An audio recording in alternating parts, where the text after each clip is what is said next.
इंद्रद्युम्न राजा ने अपने भाई को भेजा कि मुझे स्वप्न में नील माधव भगवान ने आज्ञा की है कि मेरी सेवा प्रारंभ करो। बहुत ध्यान से सुनिएगा। नील माधव भगवान सीमित आदिवासियों से अपनी सेवा करा रहे थे, जिसका मार्ग आदिवासी अपने घर वालों को भी नहीं बताते थे। पर्वत पे एक गुफा में नील माधव भगवान बैठे हैं। लेकिन इंद्रद्युम्न राजा के भाई ने जैसे तैसे करके, थोड़ा उसको छल तो नहीं कहेंगे, लेकिन एक योजना बना करके नील माधव भगवान को देख लिया। लेकिन किसी कारणवश नील माधव भगवान अंतर ध्यान हो गए और सेवा इंद्रद्युम्न को प्राप्त नहीं हुई। तब इंद्रद्युम्न राजा ने इतनी विरह वेदना से महाप्रभु जी को पुकारा कि नाथ, आप मेरे पास नहीं आए। तो भगवान ने आज्ञा की, बोले तुम चिंता नहीं करो, अब एक योजना से हम तुम्हारे पास आएंगे। भगवान ने आज्ञा करके कहा कि समुद्र में 3 दारू यानी कि लकड़ियां बहती हुई आएंगी, उनसे हमारा एक स्वरूप निर्माण कराओ। कैसा स्वरूप निर्माण? बोले कि वो उन दारू ब्रह्म को, उन लकड़ियों को कोई और आकृति दे ही नहीं पाएगा। जिसको मैंने चुना हुआ है वही आकृति देगा और वो अपने आप तुम्हारे पास आ जाएगा। सावधानी से सुनिएगा, कौन है महाप्रभु जगन्नाथ। तो इंद्रद्युम्न राजा ने गुंडीचा, जहां आज जा रहे हैं महाप्रभु जी, वहीं पर तीनों स्वरूपों को विराजमान किया। बड़े बड़े कारीगरों को बुलाया, बड़े बड़े मूर्तिकारों को बुलाया कि आप ठाकुर जी का स्वरूप बनाओ। मूर्तिकार पूछते कैसा स्वरूप बनाओ? बोले जैसा तुम्हारा मन करे बनाओ।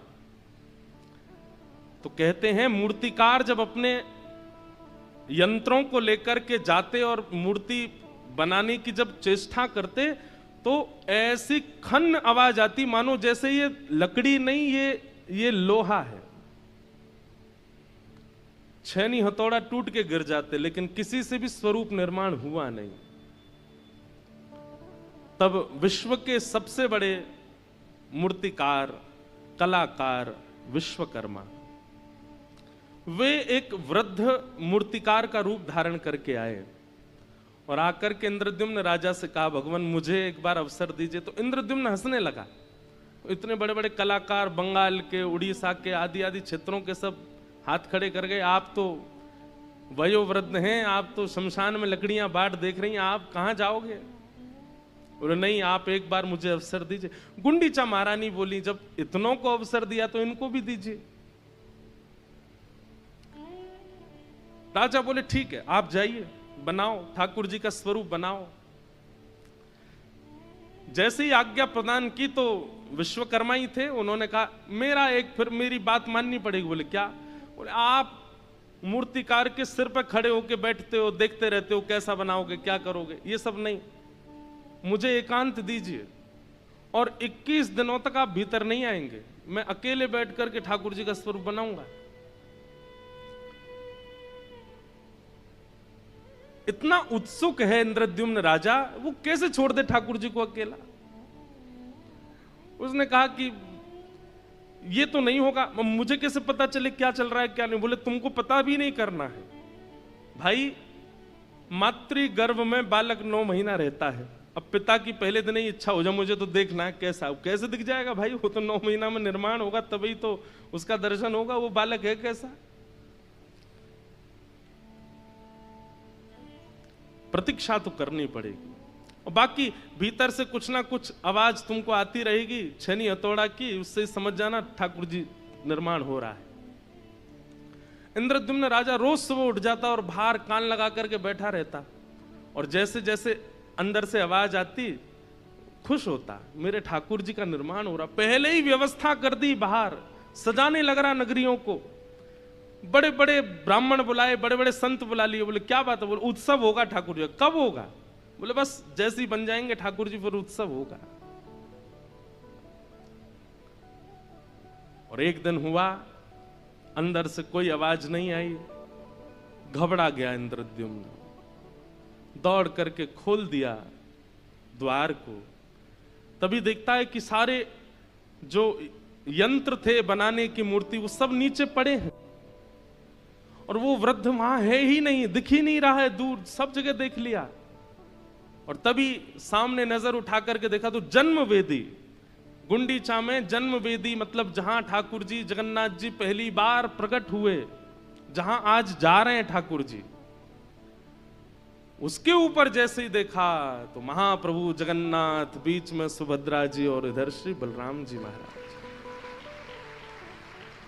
आपने तो ताली बजाई पर इंद्रद्युम्न तो रोने लगा।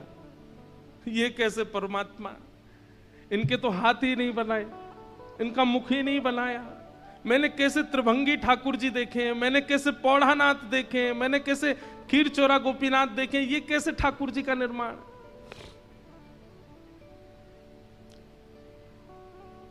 ठाकुर जी का स्वरूप देख करके सह नहीं पाया इंद्रद्युम्न और विरह वेदना में मूर्छित हो गया।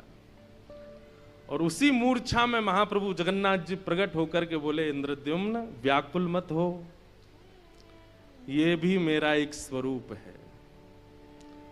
जब द्वारिका में रोहिणी मैया मेरी समस्त पटरानियों को कृष्ण लीला सुना रही थी, उस दिन ब्रज की याद करते करते प्रेम की 10वीं अवस्था में पार कर गया। और मेरा वही द्वारिकाधीश स्वरूप, जैसे हम लोग अत्यंत प्रेम में आते हैं तो नेत्रों से नीर गिरता है, लेकिन प्रेम की जब 10 अवस्थाएं पार हो जाती हैं तो प्रत्येक रोम पिघलने लगता है।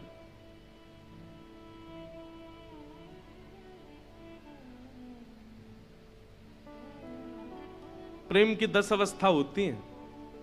हमने एक बार जगन्नाथ रस कथा करी थी तो उसमें ये सब भाव बताए थे। आज मैं सोच रहा था इस सब पर थोड़ा थोड़ा प्रकाश डालेंगे। कौन कौन सी 10 अवस्थाएं होती हैं, बहुत ध्यान से सुनिएगा। प्रेम की पहली अवस्था, प्रतिकूलता भी अच्छी लगती है। किसी को पहली बार जब प्रेम होता है, और मेरी हाथ जोड़ के प्रार्थना, जितने भी युवा बैठे हैं, आजकल के छोरा छोरी वाले प्रेम में मत जाना, उसमें इन सब बातों को मत घटाना, ये ठाकुर जी के संबंध की बातें हैं। हाँ, प्रेम की पहली अवस्था क्या है? प्रतिकूलता भी प्रिय लगती है।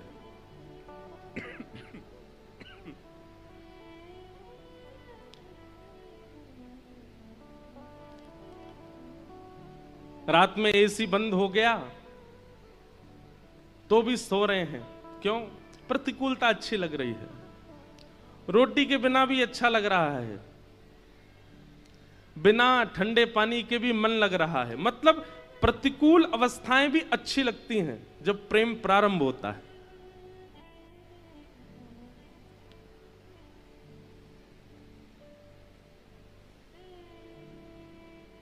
किसी का नया नया ब्याह होता है, उसको सब अच्छा ही अच्छा लगता है फिर, क्यों?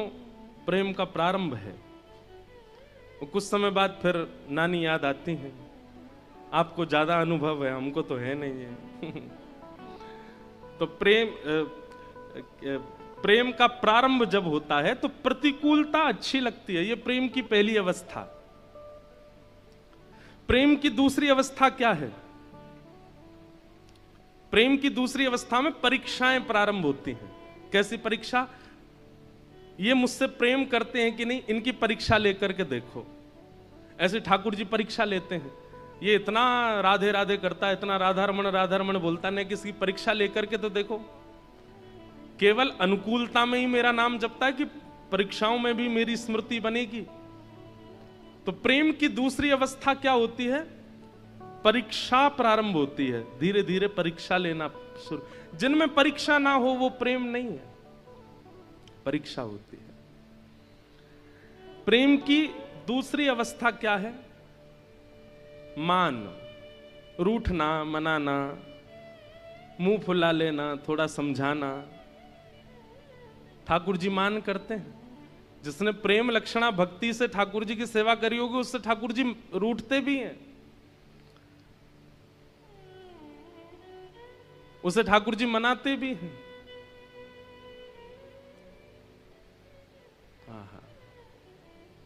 तो प्रेम की तीसरी अवस्था क्या है? रूठना और मनाना। प्रेम की चौथी अवस्था क्या है? विश्वास। 3 अवस्थाएं पार करने के बाद फिर आपका विश्वास दृढ़ होने लग जाता और आप प्रेमी को स्वीकार कर लेते हो। अब स्वीकारीकरण आ गया है, अब ना संदेह है, ना संशय है, ना कुछ और भाव है, स्वीकारीकरण। प्रेम की 5वीं अवस्था क्या है? प्रेम पुष्ट हो जाता है। संयोग वियोग ये 2 स्थितियां प्रकट हो जाती हैं फिर 5वीं अवस्था में। प्रेम की 6वीं अवस्था प्रारंभ होती है तो 6वीं अवस्था में विरह प्रारंभ होता है, फिर विरह होता है। 7वीं अवस्था में व्याकुलता। विरह और व्याकुलता में अंतर क्या है? विरह का मतलब होता है किसी की याद करना, और व्याकुलता का मतलब होता है किसी की याद में रह ही ना पाना, तड़फन होना, विचलन होना।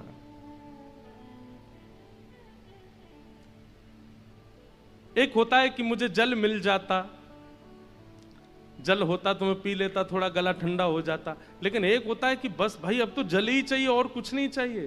तुम चाहे दूध की बात करो, चाहे 56 भोग की बात करो, मुझे जल ही चाहिए। ये व्याकुलता, ये व्याकुलता प्रेम की 7वीं अवस्था है। सब लोग इधर देखो, ध्यान से देखो, सुनो। प्रेम की 7वीं अवस्था व्याकुलता।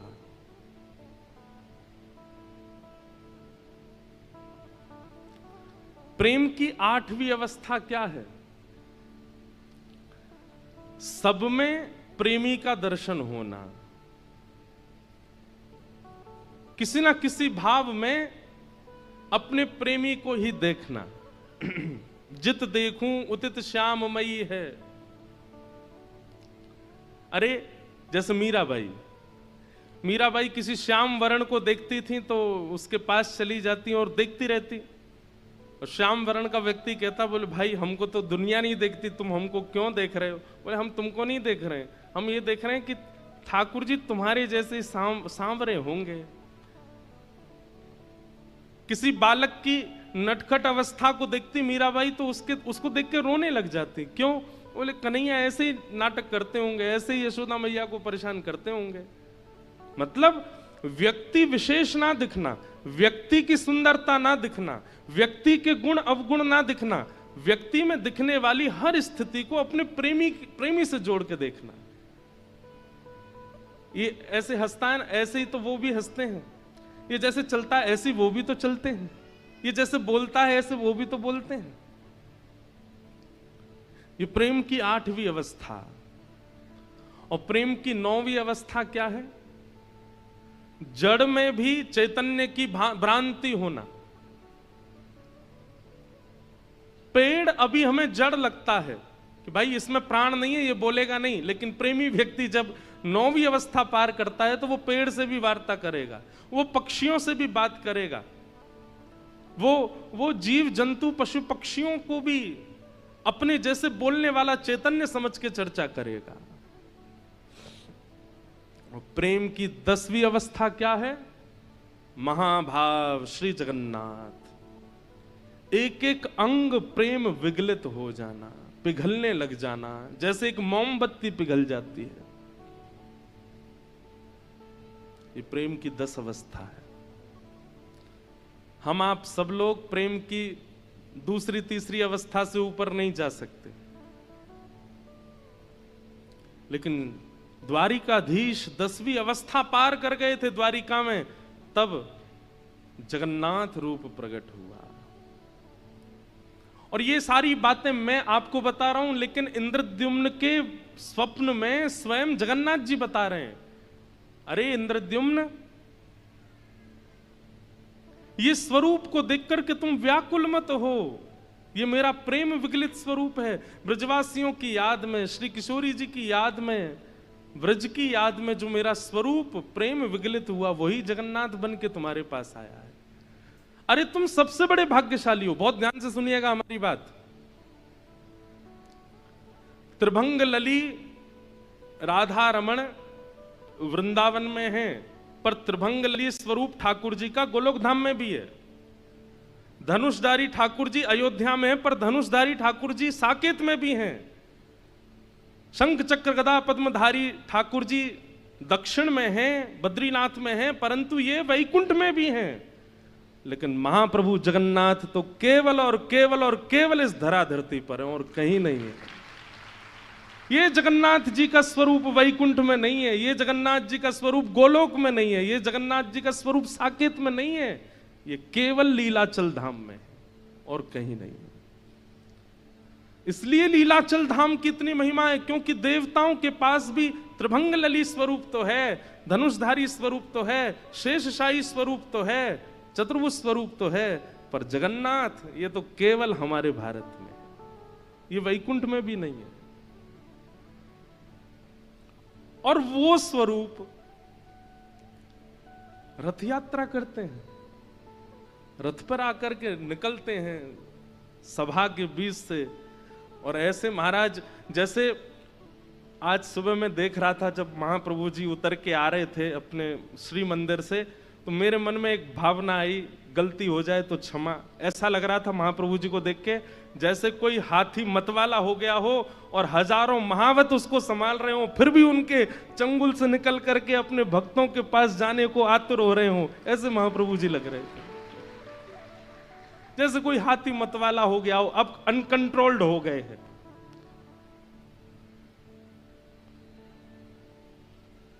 जब वो सिंह द्वार पर कैमरा वाले जो लगाए हुए थे, तो महाप्रभु जी जब सिडनी, अब जो लोग जगन्नाथपुरी नहीं गए उनको तो यहीं से प्रणाम है। जगन्नाथपुरी गए कितने लोग हैं? हाथ ऊपर करो।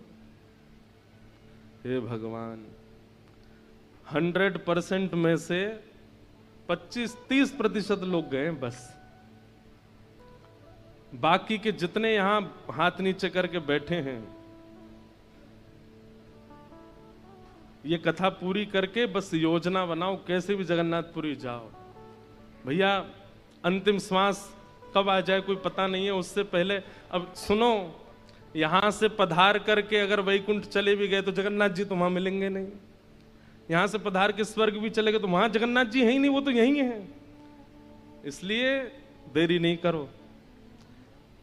इसके लिए तो हम आपसे निवेदन कर रहे हैं व्यासपीठ से कि महाप्रभु जी को देखा, एक बार उनका दर्शन कराओ, नेत्रों में बसाओ। और व्यवस्थाओं की चिंता करके मत जाना, बिल्कुल अव्यवस्था में जाओ। महाप्रभु जी व्यवस्था करते हैं सबकी।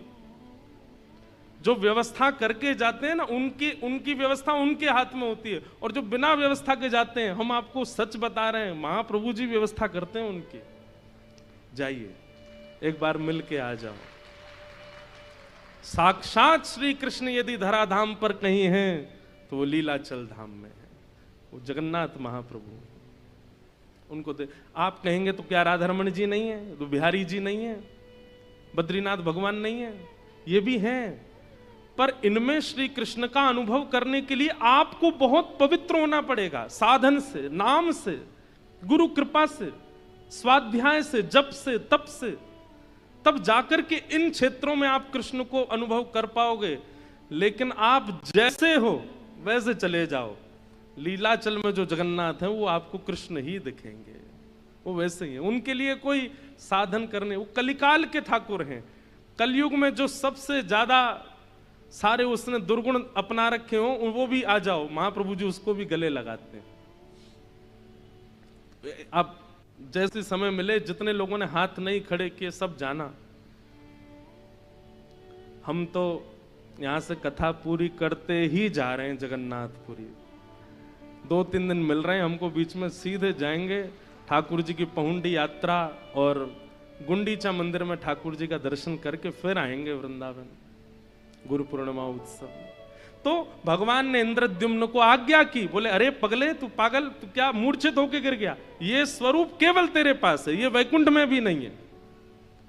तब इंद्रद्युम्न को होश आया और महाप्रभु जी के रूप को जब उसने देखा। बंधुओं एक बात बोलूं, आज रथ यात्रा है, लिख लीजिएगा, रथ यात्रा का एक नाम और है, इतना प्यारा नाम है, नहीं सुना होगा किसी ने। क्या नाम है पता है? नयन उत्सव। क्या नाम है? नयन उत्सव। आपको पूरी यात्रा में केवल 2 नैन ही दिखेंगे और कुछ नहीं दिखेगा। इसलिए इस उत्सव का नाम ही है नैन उत्सव।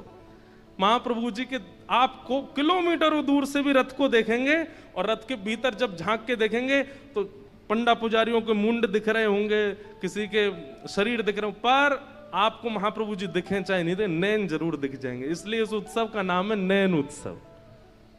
आपके और उनके नैन ही मिलेंगे, इसलिए इसका नाम ये नैन उत्सव है। स्नान पूर्णिमा का दिन था जिस दिन महाप्रभु जी का रूप प्रकट हुआ। कलशों से स्नान कराया गया। ठाकुर जी बीमार पड़ गए। स्नान करते ही ठाकुर जी बीमार हो गए।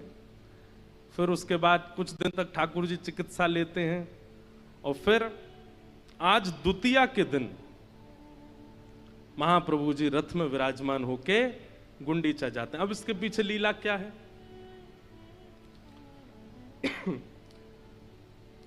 इंद्रद्युम्न राजा ने महाप्रभु जी को श्री मंदिर में विराजमान कर दिया। 1.25 लाख शालिग्राम हैं। जिस जगह महाप्रभु जगन्नाथ जी बैठते हैं उसको रत्नवेदी कहते हैं। क्या बोलते हैं? रत्नवेदी। जहां ठाकुर जी आज जाके बैठेंगे उसको कहते हैं जन्मवेदी, और जहां महाप्रभु जी बैठते हैं उसको कहते हैं रत्नवेदी। पूरे विश्व में ऐसे रत्न खोजने से नहीं मिलेंगे जो रत्न उस रत्नवेदी के भीतर हैं जहां महाप्रभु जी बैठते हैं। और 1.25 लाख शालिग्राम विराजमान है। साक्षात वैकुंठ ही है वो। वहां ठाकुर जी विराजमान हो गए। इंद्रद्युम्न राजा खूब सेवा करता था। एक दिन महाप्रभु जी बोले, हम तुम्हारी सेवा से बड़े प्रसन्न हैं, कुछ मांगो। तो इंद्रद्युम्न राजा ने एक वरदान मांगा कि हे नाथ, मेरा वंश आगे ना बढ़े। एक और बात, इंद्रद्युम्न राजा ने राज पदवी को त्याग पत्र दे दिया, अपनी राज पदवी भी छोड़ दी, महाप्रभु की सेवा में लग गए। बोले अब कौन है राजा? बोले लीलाचल धाम के राजा यही हैं। और एक बात कहें, बिना मुकुट के राजा। पहले ऐसे राजा हैं जो मुकुट ही नहीं पहनते। आज के दिन बस वो सीख का एक मुकुट पहनते हैं ठाकुर जी, तिली मुकुट पहनते हैं, बाकी मुकुट नहीं पहनते, बिना मुकुट के राजा हैं। इंद्रद्युम्न ने इन्हीं को राजा बना दिया और कहा कि मेरा वंश आगे ना बढ़े। तो महाप्रभु जी बोले वंश क्यों ना बढ़े? बोले क्योंकि प्रभु ऐसा देखा गया है कि संपत्तिवान खानदान में जब बालक जन्म लेते हैं ना तो आगे चल के संपत्ति का दुरुपयोग करते हैं।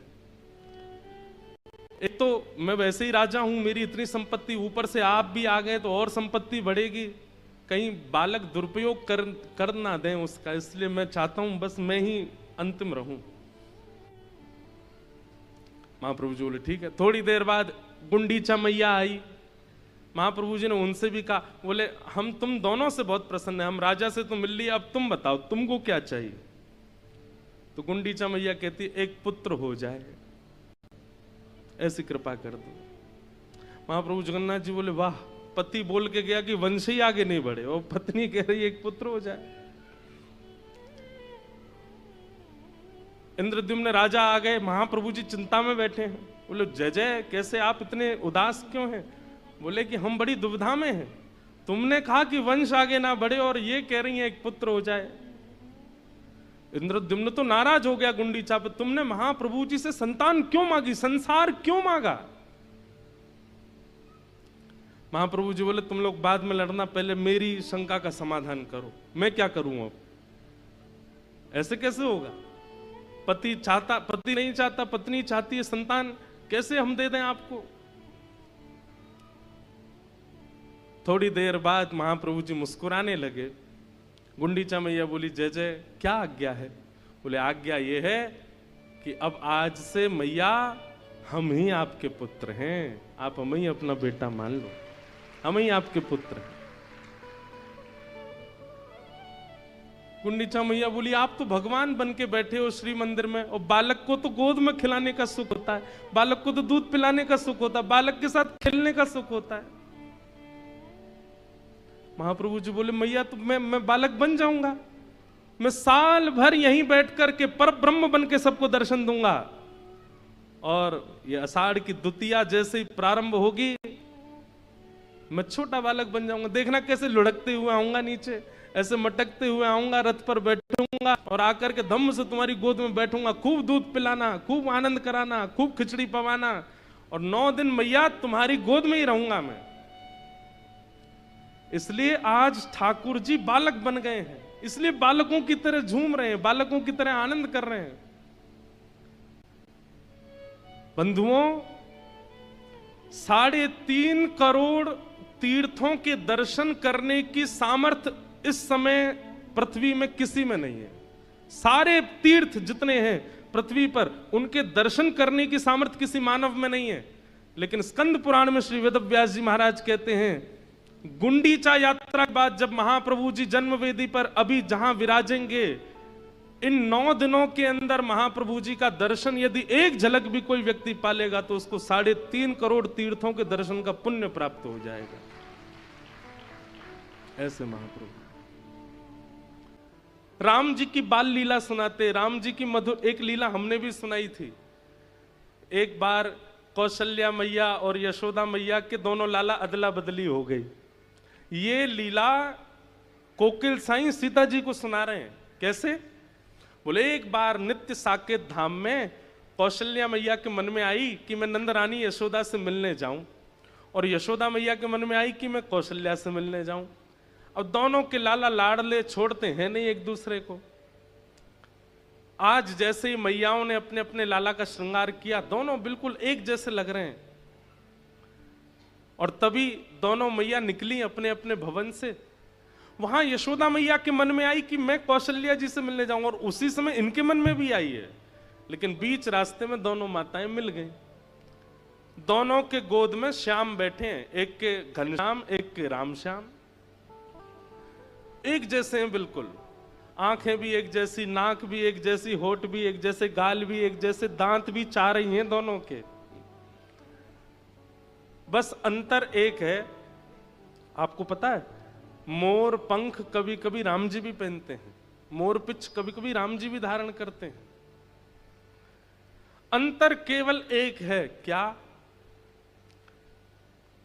इनके नयन गंभीर हैं, राम जी के नेत्रों में थोड़ी गंभीरता है, और इनके चपल विशेष, और ठाकुर जी के नेत्रों में थोड़ी चंचलता है। और हरकतें भी सीधे स्थिर बैठते नहीं हैं ठाकुर जी, कभी हाथ हिलाते रहेंगे, कभी पैर चलाते रहेंगे, कभी कुछ। पिताजी करिए, अरे कोकिल फिर क्या हुआ बताओ ना। बोले फिर तो वो हुआ। बोले क्या हुआ? जिसने आनंद ही भर दिया। बोले कैसे? कौशल्या मैया ठाकुर जी श्री कृष्ण को ले गई और यशोदा मैया राम जी को ले गई। दोनों बालक भूल गई, एक दूसरे के बालक अदला बदली हो गए, चले गए। सीता जी इतनी प्रसन्न हो रही है सुन के। फिर क्या हुआ? बोले फिर राम जी आ गए गोलोक धाम में और श्री कृष्ण पहुंच गए साकेत धाम में। आप सब समझ रहे हैं ना लीला? ये पृथ्वी की लीला नहीं है, ये गोलोक, नित्य गोलोक धाम में ठाकुर जी छोटे ही रहते हैं, नित्य साकेत धाम में राम जी की लीलाएं चलती रहती हैं। ये अयोध्या और वृंदावन गोलोक और साकेत ही है। जाके देखो हमारे वृंदावन में, यहां से ऊपर चढ़ के देखोगे तो बद्रीनाथ भगवान शंख चक्र गदा पद्म में बैठे, लेकिन वृंदावन में आज भी राधा रमण लाल छोटे से ही हैं। गर्मियों में केवल कॉपीन पहनते हैं, एक कॉपीन पहन के एक माला में ही पूरे दिन डोलते हैं। इतना मॉडर्न जमाना आ गया, लेकिन आज भी ठाकुर जी के वस्त्र छोटे ही छोटे रहते हैं गर्मियों में। और सर्दियों में इतना जाड़ा लगता है इनको कि महाराज कान भी ढक लेते हैं, सिर भी ढक लेते हैं, इधर से भी ढक लेते हैं, नीचे अंगीठी जला के और बैठते हैं। क्यों? वहां लाला छोटे ही हैं। अयोध्या में राम लला ही हैं, राम भगवान नहीं है, वहां लाला ही हैं। तो ऐसे ही नित्य साकेत, नित्य गोलोक में लीलाएं होती रहती हैं। तो यशोदा मैया ले गई राम जी को, कौशल्या मैया ले गई ठाकुर जी को। अब राम जी पहुंच गए कहां? गोलोक धाम, एक प्रकार से कहें तो वृंदावन। और वहां तो मधुमंगल श्रीदामा तन सुखा मन सुखा धन सुखा। अरे लाला आज खेलन नहीं चलेगा हमारे संग? और यहां तो राम जी हैं, कन्हैया तो है नहीं। जी मित्रवर, आप सब आज्ञा करेंगे, तो हम निश्चित आपके साथ चलेंगे। मनसुखा बोलो जी, कौन सी भाषा बोल लो लाला तू? ये शुद्ध हिंदी भाषा है। कौन सी भाषा लाला, ये कहां से सीखे आयो तू? मैया तेरो लाला बीमार है गो। मैया जी कहा बोल लो, हमें समझ में ही ना आया रही। और वहां साकेत पहुंच गए ठाकुर जी, और वहां राम जी के मित्र आए हैं सब। रघुकुल कमल दिवाकर दशरथ नंदन कौशल्या नंदन रामचंद्र भगवान को प्रणाम। ठाकुर जी बोले, मधुमंगल का बोल लो इतकुआ मेरे पास? कहा इतना लंबा चौड़ा नाम कैसे बोल लो है? अरे आज बड़ो सज धज के आओ, बड़े बढ़िया से लत्ता पहन के आओ, फट क्यों ना रहे तेरे लत्ता? यहां पे ला, पकड़ के सबरे लत्ता फाड़ दिए। वहां कृष्ण पहुंच गए। राम जी तो बड़े चिंतित हो गए, भैया ये कैसे लोग हैं, इन लोगों की भाषा कैसी है? ठाकुर जी को जबरदस्ती उठा के ले गए। अब वहां तो ये तो बड़े चंचल हैं। महाराज दशरथ जी ने बुलाया, राघव जल्दी आओ, भोजन का समय हो गया। गोद में बैठ करके प्रसाद पानी की आदत है ठाकुर जी की, लेकिन राम जी तो बगल में आसन पर बैठते हैं, छोटी चौकी पर छोटी थाली में भोजन आता है। बड़ी थाली में दशरथ जी पाते हैं, छोटी थाली में राम जी पाते हैं। ये तो बड़ी मर्यादा में रहते हैं, लेकिन हमारे ठाकुर जी तो गोद में चढ़ के पाते हैं। जाते ही कूद पड़े दशरथ जी की गोद में। सामने थाली में बढ़िया आमरस रखा था, आमरस में हाथ मारा। दशरथ जी, अरे कौशल्या देखो राम कितना आज बड़े लाड़ प्यार में आ गया है राम। कौशल्या जी बोली, पर ऐसे कभी पहले देखा तो नहीं राम को। लेकर के आमरस वो तो खाने लगे और आंख मुंह बनाने लगे। अरे मैया ये तो बड़ो खट्टो सो आम है। कौशल्या मैया आश्चर्य कर रही है, ये कैसे बोल रहा है? अब कहां करूं, आम तो मुंह पे खबनाए रहे हो, ये आम रस तो मुंह पे ना खबरो। तो आम रस लेकर के दशरथ जी की दाढ़ी से लगा दियो। सीता जी सुन रही हैं ये सब लीला। कौन सुना रहे हैं? कोकिल साईं। देखो कैसे कैसे महापुरुष, उनको ये चिंता हो गई कि सीता जी का मन कैसे लगता होगा लंका में, तो मैं उन्हें लीला सुनाऊं, मैं उन्हें भाव सुनाऊं।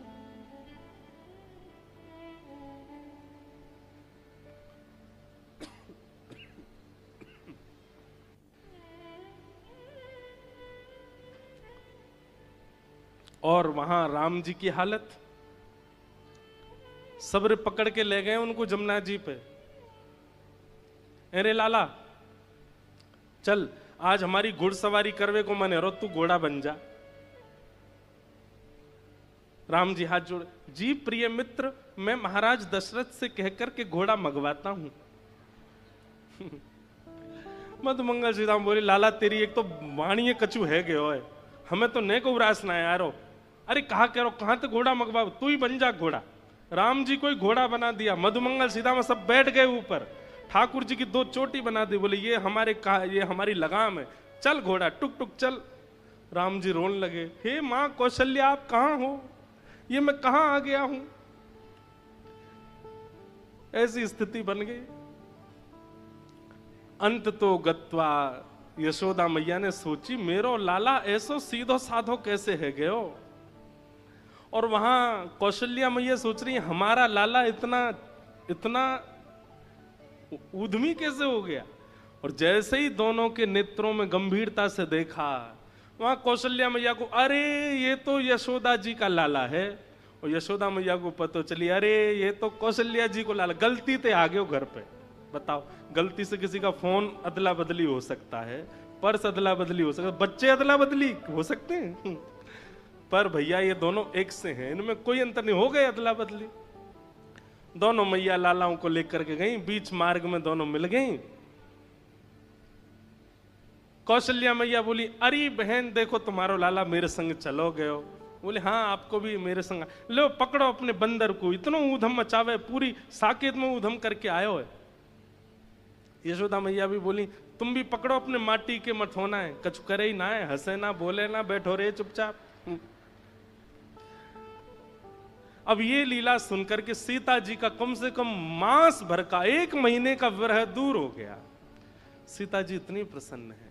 अब ये लीला त्रेता की नहीं है, इस कलिकाल में एक महापुरुष हुए जो नित्य अपनी मानसी में जाते हैं और सीता जी का विरह दूर करके, उनसे सुना नहीं गया, सहा नहीं गया कि सीता जी को विरह कैसे हो सकता है। तो ऐसे कोकिल साईं, उनका चरित्र स्वयं स्वामी शेखरानंद जी महाराज ने लिखा। कहते हैं 17 वर्ष तक एक दिन भी बिना नागा किए नेत्रों से आंसू गिरते रहते थे सीता जी के वियोग में। सिया जी के वियोग, उनको उनका वियोग दूर करके आते, कहते उनका वियोग अपने ऊपर लेके आ जाते और विरह में रहते। और वृंदावन में वास करते थे और आपका नियम था अपने ठाकुर जी का दर्शन किसी को नहीं करवाते थे, अपने सेवा के ठाकुर जी के दर्शन नहीं कराते थे। आप जैसे अगर चले गए उनके यहां, आपने कहा हम हरिद्वार से आए, आइए आओ बैठो बैठो, आए लाओ इनके लिए थाली लगाओ, रोटी पवाओ, दाल चावल पवाओ, कढ़ी पवाओ, ये पवाओ, गुलाब जामुन पवाओ, और कोई जरूरत आपको नहीं, आपके ठाकुर जी का दर्शन। अच्छा रुको रुको रुको, दक्षिणा दो, वस्त्र दो, आभूषण दो, जो चाहिए सब ले लो, और अंत में कहते ठाकुर जी का दर्शन नहीं कराएंगे। बोले आपने इतना सब कुछ क्यों दिया? बोले इसलिए दिया कि कुछ ठाकुर जी से मांगना नहीं, जो चाहिए मुझसे ले जाओ, हमारे ठाकुर जी से कुछ मत मांगना, उनको संकोच में मत डालना।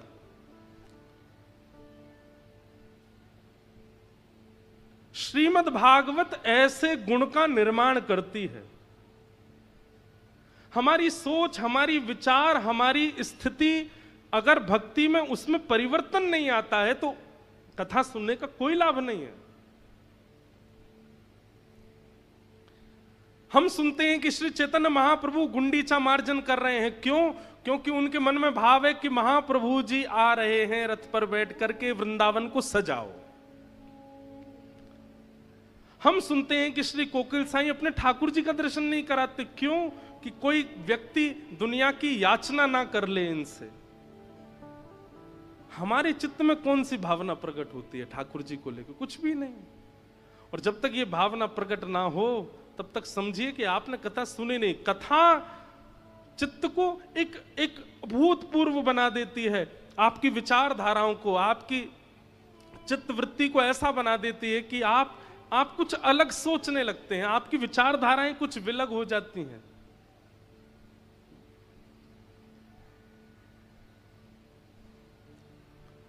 ये भागवत का विषय है। धर्म प्रोचित कई तवोत्र परमो, धर्म नहीं, अब परम धर्म की राह पर आप चलने लग गए हो। अब जो कर्माबाई है, कर्माबाई नाम सबने सुना है, ठाकुर जी के लिए खिचड़ी बनाती थी बिना नहाए धोए, ये बात भी सबको पता है। लेकिन उनके व्यवहार में इतनी सरलता थी, इतनी सहजता थी कि ठाकुर जी उनके यहां खिचड़ी खाने जाते थे। एक बार ऐसा हुआ कि कर्माबाई जगन्नाथपुरी चली गई, और जब अपनी आयु में थोड़ी बड़ी हो गई कर्माबाई तो जगन्नाथपुरी में ही रहने लगी। एक बार, अच्छा ये बात भी सबको पता था कि कर्मा के पास में महाप्रभु जगन्नाथ जी आते हैं, बहुत ध्यान से सुनिएगा सब लोग। पूरे जगन्नाथपुरी में सबको पता था कि जगन्नाथ भगवान सुबह सुबह मंदिर खुलने से पहले कर्मा के यहां जाते हैं, खिचड़ी पाक के आते हैं। और उसका प्रमाण यह होता था कि जब लोग बाग कर्माबाई के घर जाते थे, कुटिया में जाते, तो या तो कभी महाप्रभु जी की माला वहां मिलती थी, या चंदन की सुगंधी वहां आती थी, या कोई वस्त्र वहां पड़ा हुआ मिलता था। इससे प्रमाणित होता था कि ठाकुर जी आए थे। और फिर सब संत जन जाकर के कर्माबाई से पूछते थे, आज ठाकुर जी कैसे आए थे? फिर कर्माबाई सुनाती, आज ऐसे चल के आए थे, आज तो सुभद्रा जी को गोद में उठा के लाए थे, थक गई थी वो, आज तो दाऊ दादा की गोद में कन्हैया और सुभद्रा दोनों बैठ के आए थे। दाऊ दादा आकर के बोले, अरे कर्मा देख, ये दोनों मुंह पे लद गए, अब जल्दी से खिचड़ी पवा दे। ऐसी ऐसी लीलाएं सुनाती कर्माबाई, और सुन करके सब भावुक हो जाते। लेकिन एक बार एक महात्मा गए, बड़े विद्वान। वो महात्मा, अब जो ज्यादा कई बार ज्ञानी हो जाते हैं ना, बुरा नहीं मानिएगा, ज्ञान होना एक बात होता है और ज्ञान का आवरण होना एक अलग बात होता है। एक होता है धनवान हैं, और एक है धनवान है नहीं पर दिखा रहे हैं कि हम बहुत धनवान हैं। यहाँ पे अंगूठी पहन, यहाँ पे पहन, यहाँ पे पहन, इधर लटका लिए दो चार, कई लोग ऐसा वो जबरदस्ती दिखाते हैं कि हम बहुत धनवान हैं। कई लोग ज्ञानी नहीं होते पर दिखाते हैं कि हम बहुत ज्ञानी। कई लोग भक्त होते नहीं पर दिखाते हैं कि हमें भक्ति बहुत है। तो ऐसे ही एक महात्मा चले गए। कर्माबाई प्रवचन आज की लीला सुना रही थी, आज कैसे कैसे ठाकुर जी आए, सबके तो नेत्र सजल हो गए, उनके ऊपर कोई असर नहीं हुआ। सब लोग वहां से जाने लगे। आज ठाकुर जी की खिचड़ी प्रसादी लेकर के सब जैसे जाने लगे, तो वो महात्मा बोले सब चले जाएं कर्मा, फिर मुझसे एकांत में बात करना। सब चले गए। कर्माबाई बोली आज्ञा करो। बोले हमने सुना है तुम नहाती नहीं हो, प्रसाद बनाते से पहले स्नान नहीं करती। नहीं, ऐसी बात नहीं है, वो बाल्यकाल से महाप्रभु जी को प्रिय लगता है ना, तो मैं वैसे ही बनाती हूं। पर मैं रात्रि में स्नान कर ली तो मेरी कोई अपवित्र अवस्था नहीं होती उस समय। मैं बहुत ध्यान से महाप्रभु जी का प्रसाद सिद्ध करती हूं। नहीं, गलत है। देखो वो तो भगवान है, वो तो करुणा में है। बहुत ध्यान से सुनिएगा, वो तो कृपालु हैं, वो तो करुणावतार हैं। वो तो तुम्हारी हर भावना स्वीकार करेंगे, पर तुमको चाहिए कि तुम शास्त्रीय नियम का पालन करो। वो तो परमात्मा है, वो कुछ नहीं बोलेंगे। लेकिन इन सब का तुमको एक बात और बता दूं। बोले क्या? ये सब तुम्हारे पूर्व जन्म में किए गए पुण्य हैं, जिनके फल से जगन्नाथ जी तुम्हारे यहां प्रसाद पाने आते हैं। जिस दिन तुम्हारा पूर्व जन्म का पुण्य नष्ट हो जाएगा, हाथ पे हाथ धरी बैठी रह जाओगी, महाप्रभु जी नहीं आएंगे तुम्हारे पास। कर्माबाई इतनी घबरा गई। नहीं नहीं भगवान, आप आज्ञा करें, मुझे किस नियम का पालन करना है, कैसे करना है, आप जो बताएंगे मैं वैसे करूंगी। महात्मा ने लंबा चौड़ा नियम बता दिए। सुबह उठा करो, उठने के बाद फिर शुद्ध जल में स्नान करो, उसके बाद फिर यहाँ महोदधि समुद्र है, समुद्र में स्नान करो। समुद्र से आने के बाद पूरा शरीर नमकीन हो जाएगा, तो एक बार फिर शुद्ध जल से स्नान, 3 बार तो स्नान करो। और स्नान करने के बाद गोपी चंदन घिसो, गोपी चंदन घिस करके ठाकुर जी को अर्पित करो, फिर अपने शीश पर लगाओ। फिर जिस चूल्हे में ठाकुर जी का भोजन बनता है उस चूल्हे में बढ़िया पूजन करो, उस पर पुष्प अर्पण करो, अन्नपूर्णा मैया को प्रणाम करो। फिर अग्निदेव का आवाहन करके अग्नि प्रज्वलित करो। जो कढ़ाई है उस कढ़ाई पर चंदन लेपन करो चारों ओर, और उसके बाद उसमें जो अन्न पधराओ उस समय सुंदर वैदिक मंत्रों का उच्चारण करो। फिर उसमें नमक डालते समय रामरस भगवान को प्रणाम करो। फिर इनको इतना नियम बता दिया कर्माबाई को, तब खिचड़ी बना के पवाना ठाकुर जी को। कर्माबाई बोली जो आज्ञा मैं करूंगी, ऐसा ही करूंगी। दूसरे दिन कर्माबाई उठी, पहले तो घर में स्नान किया। अच्छा, स्नान का भी नियम है। ब्रह्म मुहूर्त से पहले देव नदियों में और या फिर समुद्र में स्नान करना निषेध है। ब्रह्म मुहूर्त से पहले यानी कि सुबह के 3:45 से पहले स्नान नहीं करना चाहिए देव नदियों में या समुद्र में। 3:45, 3:30, 3:45 से ब्रह्म मुहूर्त प्रारंभ होता, तभी आप स्नान कर सकते हो, क्योंकि उससे पहले देवता स्नान करने आते हैं। उस समय यदि आप स्नान करने के लिए जाएंगे तो ऐसी शास्त्र आज्ञा है कि फिर देवता थोड़े, भाई उनका समय है, उनको स्नान करने दो। अब आप स्नान करोगे तो फिर वो नहीं करेंगे। तो कर्माबाई पहले प्रतीक्षा करती, सुबह ब्रह्म मुहूर्त होता, फिर महोदधि स्नान करती, घर आके शुद्ध जल से स्नान करती। आज चूल्हा का पूजन कर रही है, अग्नि पुष्प आदि सब छोड़ रही है, अन्नपूर्णा मैया का स्मरण कर रही है, पतीला धर के उस पर चंदन लगा। इतने में ही महाप्रभु जी आ गए। महाप्रभु जी आ गए, सुभद्रा जी आ गई, बलराम जी आ गए। आकर के तीनों बैठ गए और बैठ कर कह रहे हैं, मां लाओ जल्दी प्रसादी लाओ। कर्माबाई बोले रुक जा रुक जा रुक जा, अभी कढ़ाई का पूजन चल रहा है। ठाकुर जी बोले हैं ये क्या हो रहा है, कढ़ाई का पूजन?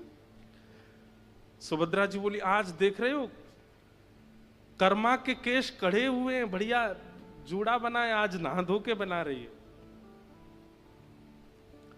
बलराम जी बोले, वो सब तो ठीक है, हमारी मंगला आरती का समय हो रहा है, और ये कर्मा भाई अभी तक ये भी कढ़ाई को ही पूजन कर रही है।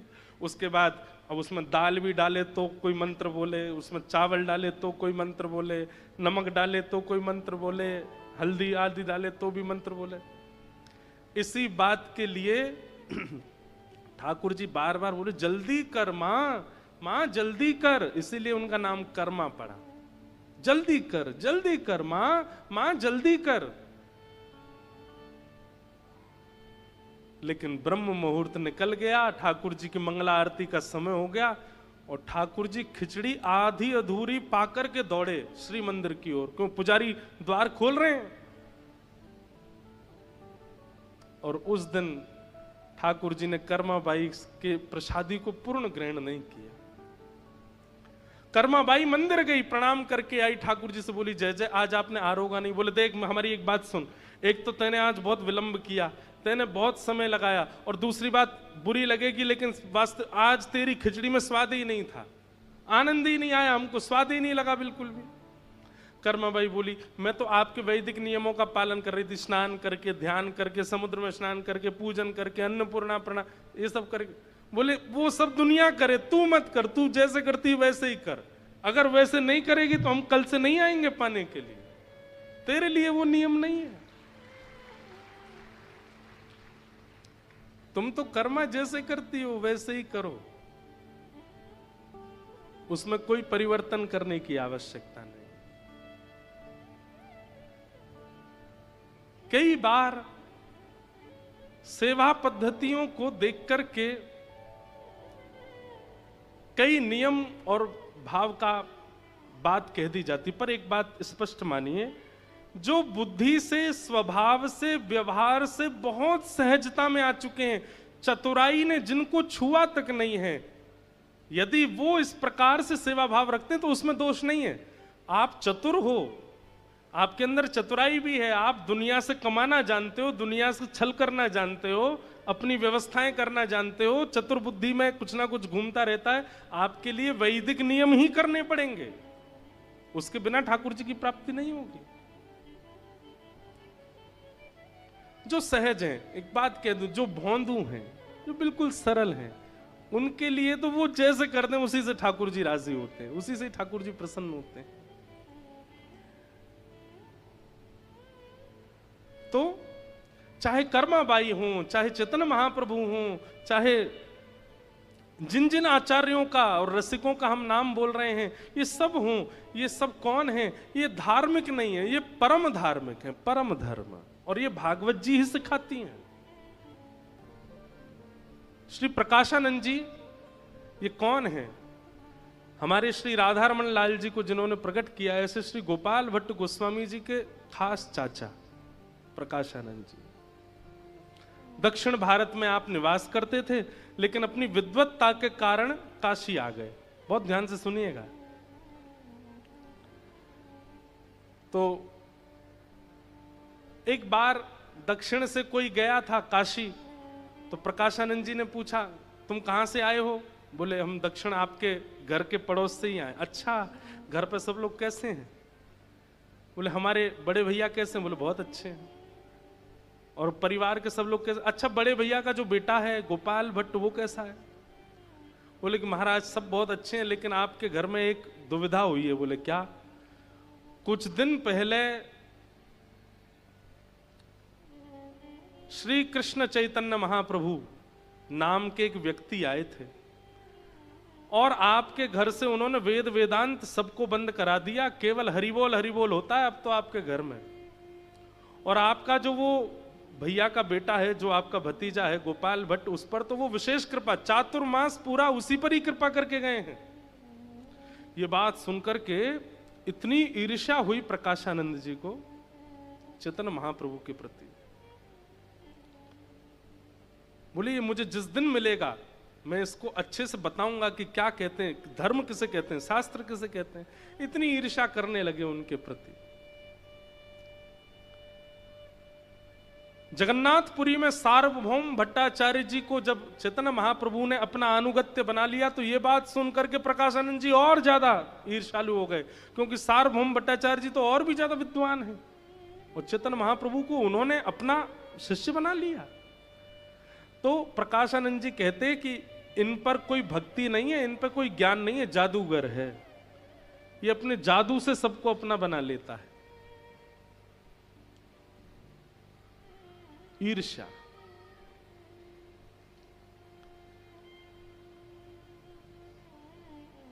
लेकिन एक समय आया काशी में चैतन्य महाप्रभु आए और तभी इनको पता चला कि वही श्री कृष्ण चैतन्य महाप्रभु यहां आए हैं। तो उन्होंने मिलने का खूब भाव रखा, लेकिन महाप्रभु जी कहीं जाते नहीं थे।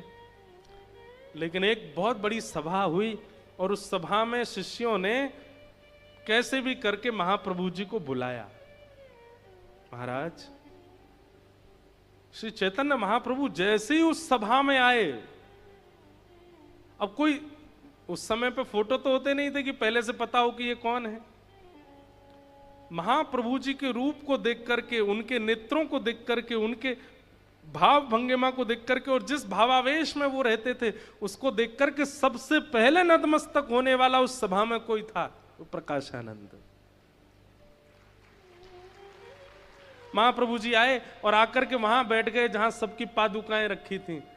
प्रकाशानंद जी उतर करके गए, बोले मैं आपको जानता नहीं हूं, मुझे आपका परिचय नहीं पता, पर मैं आपसे प्रार्थना करूंगा, जब से आप आए हैं मेरे चित्त में पता नहीं कैसे इतना प्रेम प्रकट हो रहा है।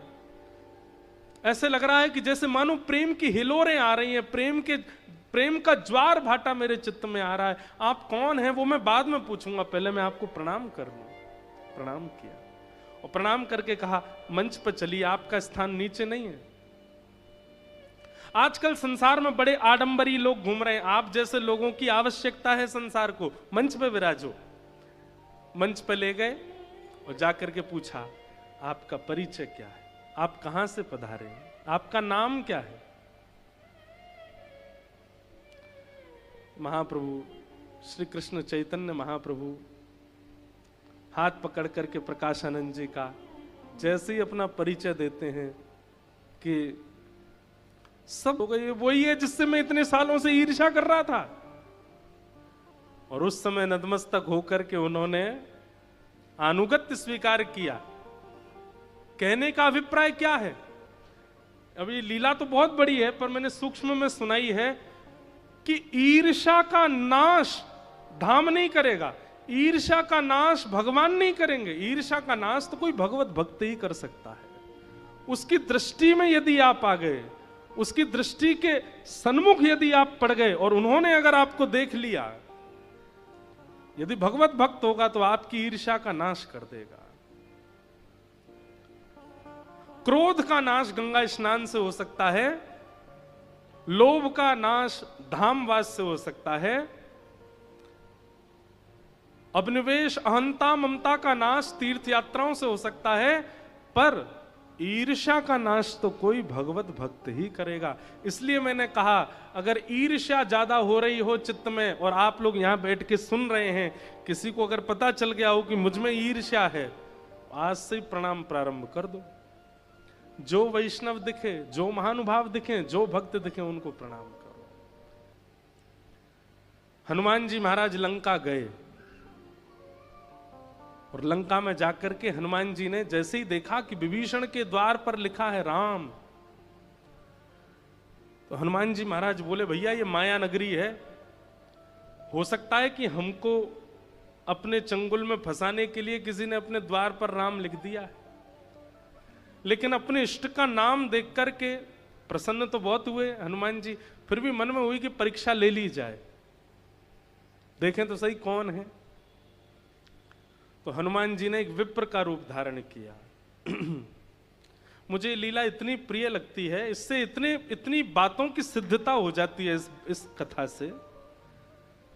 तो हनुमान जी ने एक विप्र का रूप धारण किया और चोटी धारण करके, त्रिपुंड लगा करके, एक बिल्कुल विप्र का भेष धारण करके, खड़ाऊं पहन करके, सुंदर ऊपर उपरना पहन के नीचे धोती लांग की बांध करके हाथों में ग्रंथ लेकर के हनुमान जी महाराज जैसे विभीषण के भवन में प्रवेश करते हैं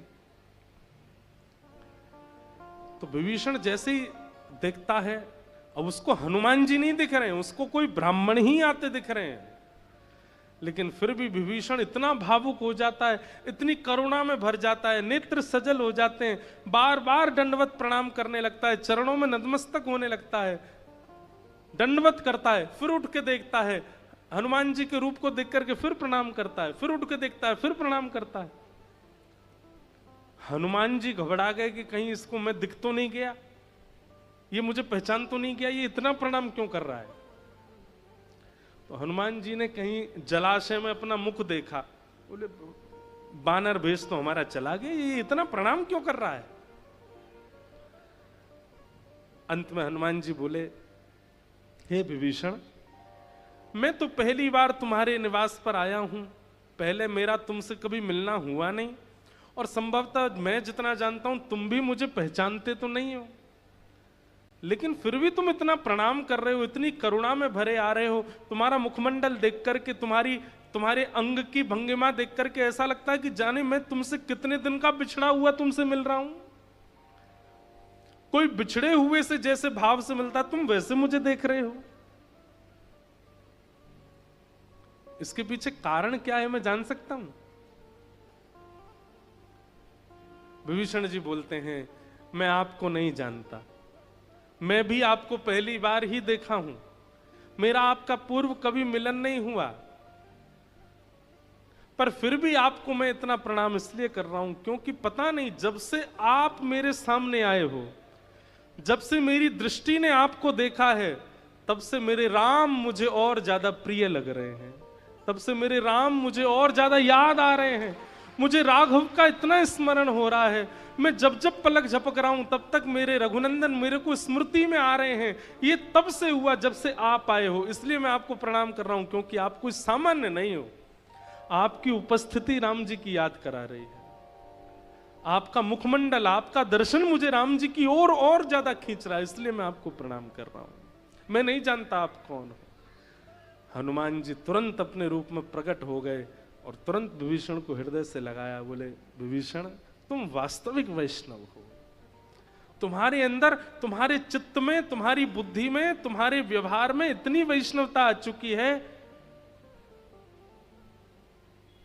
कि तुम किसी व्यक्ति विशेष को देख करके उसके हृदय की स्थिति पहचान सकते हो, चाहे वो छद्म वेश धारण करके आया हो। हनुमान जी हमारे सामने आ जाएं, हमारे चित्त पर कोई फर्क नहीं पड़ेगा, क्यों मलिन इतना है भाई। प्रतिबिंब तब दिखता है जब शीशा साफ हो।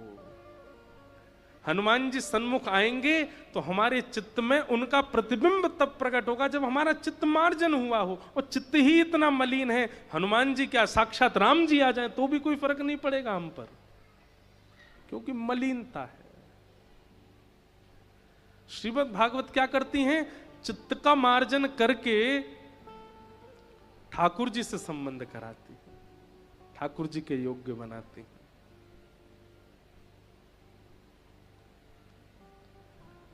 और जब श्रीमद् भागवत का आश्रय लेकर के आप ठाकुर जी के सन्मुख जाओगे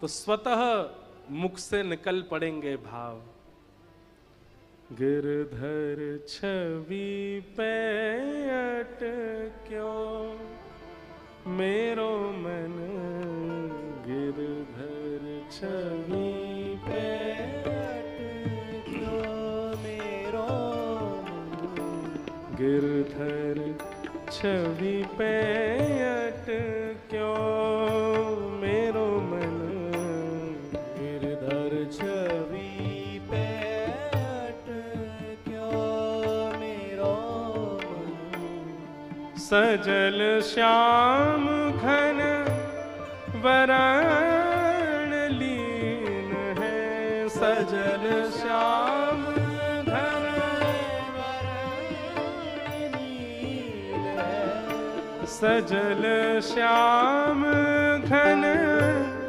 वरण लीन है, सजल श्याम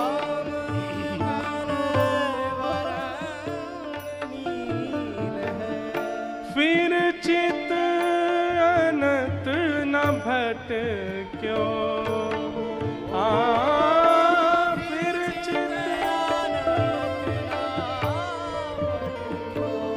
मेरो मन गिरधर छवि पे क्यों मेरो मन गिरधर छवि पे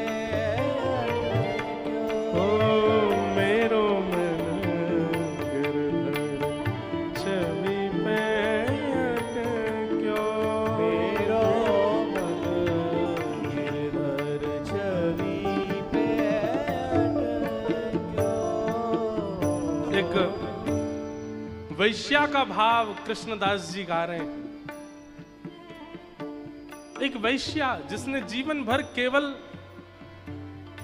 विक्रय किया है अपने भाव का, स्वभाव का, तन का, केवल जनरंजन के लिए जिसने अपना जीवन व्यतीत किया है, उस वैश्या पर जाकर के कृपा कर देते हैं कृष्णदास जी। उसका स्वर सुन के, उसका नृत्य देख करके कृष्णदास जी के मन में आ जाता है कि अगर ये अपने गुण से परमात्मा को रिझावे, श्रीनाथ जी को रिझावे, तो उसको ठाकुर जी प्राप्त हो जाएंगे। और ले जाते हैं उस वैश्या को गिरिराज जी अपने साथ। ये कहकर के नहीं लेके गए कि तुझे मंदिर में नृत्य करना है, ये कहकर के नहीं गए कि श्रीनाथ जी के सन्मुख नृत्य करना है, बल्कि ऐसा कह के गए, हमारे सेठ जी बड़े उदार हैं, उनके सामने नृत्य करेगी तो वो तुझे धन से माला माल कर देंगे। वैश्या के मन में आया कि कोई इतना बड़ा सेठ जो मुझे इतना धन दे दे कि अब जीवन में मुझे कहीं और नृत्य ना करना पड़े। कृष्णदास जी बोले, ऐसे ही सेठ हैं हमारे, वो इतना धन देंगे कि किसी और के आगे तुझे नृत्य करना नहीं पड़ेगा, वो तेरा अंतिम नृत्य होगा। चल, सज के सब तैयार होकर के गई है वो वैश्या, श्रीनाथ जी के मंदिर में खड़ी है, कपाट लगे हैं श्री जी बाबा के। कृष्णदास जी की ओर देखती है, कहाँ है आपके सेठ जी? बोले अभी भोजन रोक रहे हैं, अभी पर्दा खुलेगा तब दिखेंगे।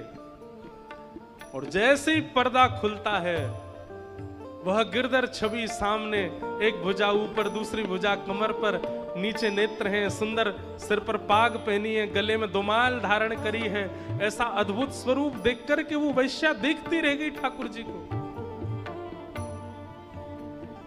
कृष्णदास जी की बात मन में चलने लगी कि उनके सामने नृत्य कर देगी तो दुनिया में तेरे नृत्य सब जगह से बंद करा देंगे, वो इतना धन दे देंगे कि और कहीं जाना नहीं पड़ेगा। समझ गई वो, उसे याद आ गई कृष्णदास जी की बात कि कृष्णदास जी कह रहे थे, इनके सामने नृत्य कर दूंगी तो फिर कहीं और जाना नहीं पड़ेगा।